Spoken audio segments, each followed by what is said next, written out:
nous présente son 3e roman qui s'intitule « Terreur domestique, une enquête de l'inspecteur Héroux ». Il est aussi récipiendaire 2 prix, le prix du premier polar 2015 et le prix coup de cœur 2015 du Club de lecture de la Société du roman policier de Saint-Pacôme. On accueille Guillaume Morissette de l'École de gestion chargé de cours. Bonjour Guillaume. Bonjour Patricia. Hey, je disais comment la couverture était flamboyante, c'est le cas de le dire. Elle est magnifique. Et ça va tout à fait avec le propos que tu tiens dans ce roman-là. Oui. C'est-à-dire une série d'explosions, incendies, à Trois-Rivières encore, peut-être par un groupe terroriste, qui sait. Alors, donc, et tu reviens avec cet inspecteur-là aussi qu'on avait connu dans l'affaire Mélodie Cormier. Et tu reviens avec cet inspecteur-là. Je l'aime. Ouais. Il est super bon, je l'aime. Ouais. J'ai créé un personnage que j'aime. C'est un personnage, au départ, on en avait parlé la dernière fois qu'on s'était vu, qui a des... c'est un modèle, finalement, dans ma tête à moi. C'est l'enquêteur modèle. C'est la personne ressource, finalement, en loi. C'est quelqu'un de bien habillé, il est propre, il est présentable, il a une belle diction. Il n'y a pas le stéréotype de l'enquêteur, fin cinquantaine, divorcé 3 fois, alcoolique. Oui, c'est ça, exact. C'est un jeune homme, à peu près mon âge. Le personnage de base est basé sur... comme un jeune homme. C'est un homme de mon âge. Oui. Et en le développant, le personnage, je me suis rendu compte qu'un policier cool, je trouve ça cool. Ouais. C'est bien, un enquêteur qui est cool, qui est juste sympathique. C'est pas quelqu'un qui fait des power trips. C'est pas. Ouais, puis c'est pas quelqu'un qui est tourmenté. Non. Non. Non. C'était important pour toi d'avoir un personnage comme celui-là? Il s'est imposé? Il s'est imposé comme ça. En le mettant en discussion avec d'autres mondes, en le mettant à travers les enquêtes, il s'est imposé comme ça. Je me suis rendu compte que si moi, j'avais eu à être enquêteur ou à avoir affaire à un enquêteur, c'est le genre de personne avec qui tu aurais aimé traiter. L'écriture fait maintenant partie de ta vie. Elle s'impose. Elle s'impose. Et là, si tu prends un virage polar, parce que le premier roman, Maison de la vérité, est un peu polar, mais philosophique un peu, bon, tout ça. Et là, tu t'es dirigé vraiment, là, de façon très sûre, vers du policier, des enquêtes. J'écris les deux. J'écris les deux styles. Oui. J'aime encore l'autre style aussi. J'écris les deux. Je me retrouve beaucoup dans le thriller psychologique. Je me retrouve beaucoup dans le polar. Les gens qui lisent vont te donner un cue aussi sur ce qu'ils aiment lire aussi en même temps. Et si moi, j'aime l'écrire, bien, c'est gagnant-gagnant. Et là, quand les gens ont dit « Ton premier polar, on a aimé ça, on aimerait ça revoir l'enquêteur. Peux-tu nous faire de quoi avec l'enquêteur? » Dans ma tête, je me disais hey, « J'ai déjà commencé à réécrire dessus. Pourquoi pas continuer puis on va surfer là-dessus? » C'est intéressant de le faire. Ouais. Fait que je continue à écrire du thriller psychologique aussi en même temps. J'adore faire ça. Ça va... Le polar, c'est très réel, c'est très terre-à-terre. Le thriller psychologique te permet de pouvoir t'évader. Puis, un peu plus. Dans la maison des vérités, on pouvait le faire. Quelqu'un traverse un mur à un moment donné, je veux dire, physiquement, c'est impossible, à moins d'en mourir.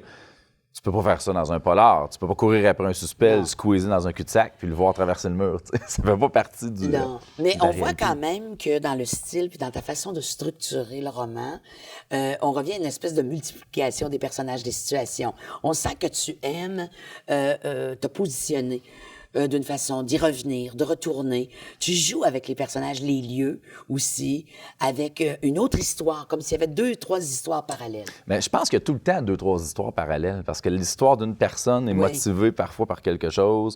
La personne qui voit cette histoire-là ou qui la vit en même temps, elle est motivée par d'autres choses. Elle vit déjà quelque chose. Ça crée une 3e histoire conjointe.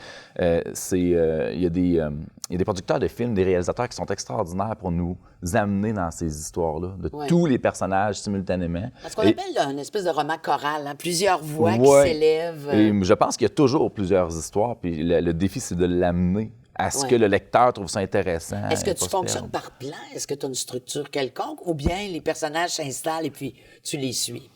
Les deux. Le personnage principal, il y a tout le temps l'histoire principale, puis il y a tout le temps le côté tout policier juridique en autour de ça, qui, lui, est très structuré, très cartésien, où l'échange d'informations fait en sorte que la réaction d'un personnage va changer complètement. Et tu peux pas te tromper là-dedans, parce que le lecteur te donne... Il va juste décrocher. Il va dire, c'est du travail. Fait que ça, c'est très cartésien. C'est des tableaux, c'est qui a dit quoi à qui, tel moment et tout. Tu peux pas te tromper. Il faut que tu suives ce déroulement-là. Pour le reste, si ton protagoniste, tu peux écrire son histoire d'un coup, si tu veux. Ouais. Et ce sera du point de vue des policiers après que tu vas pouvoir l'interpréter ou l'en dévoiler petit à petit. Et ça, t'aimes ça, cette espèce de dévoilement-là, petite couche par petite couche, c'est comme ça. Tu nous as habitués à ça. J'essaie de m'exciter en lisant moi-même. Okay. J'essaie de trouver ça excitant. Tu es ton propre public, oui. finalement. Puis je suis pas si facile que ça à satisfaire en lecture et ni en film et tout. Ouais. J'essaie de moi-même trouver ça intéressant. Alors, si je me rends compte que ça fait trop longtemps qu'on parle de la même chose puis que je décroche moi-même en me lisant, je me dis, je suis un bon exemple. On va modifier ça, on va ramener une scène, on va... Un peu comme si les caméras changeaient, filmaient à des endroits Oui, différents. c'est ça, comme le point de vue change. Voilà. Guillaume, le titre « Terreur domestique ». Alors, je disais tout à l'heure, 2e de la série de l'inspecteur Héroux. Il y a des explosions, il y a des incendies, ça se passe à Trois-Rivières. C'est des terroristes, on ne le sait pas. Pourquoi le titre? Pourquoi cette histoire-là? J'ai voulu prendre 2 personnages principaux dans cette histoire-là et les pousser à bout. Je me suis toujours posé la question, moi, comment des gens peuvent en venir à avoir des idées extrémistes? Et dans la société d'aujourd'hui, il y a 2 choses qui se sont imposées à moi. La première, c'est que c'est souvent motivé par la religion. Et la deuxième, on est un peu immunisé ici, je trouve, au Québec. Quand on en parle, c'est lointain, c'est quelque chose qui arrive ailleurs. On sent pas qu'on peut souffrir de ça, nous. Ouais. Et je me suis dit, pourquoi pas prendre 2 personnes motivées, très motivées ici, et le faire chez nous, mais pour un point de vue un peu plus politique. Un peu comme le FLQ l'avait fait dans le temps, où il y a une cellule du FLQ qui est un mouvement pacifique. La cellule terroriste avait commencé à faire des actes aléatoires et elle voulait juste semer la terreur, elle allait couper la liberté. Et sous fond de terreur, tu peux faire de la propagande. Alors, tu peux changer les choses. OK, alors donc, quelqu'un qui aime le roman où il y a beaucoup d'action, il va trouver son plaisir. Il y en a dans celui-là. Merci beaucoup. Merci.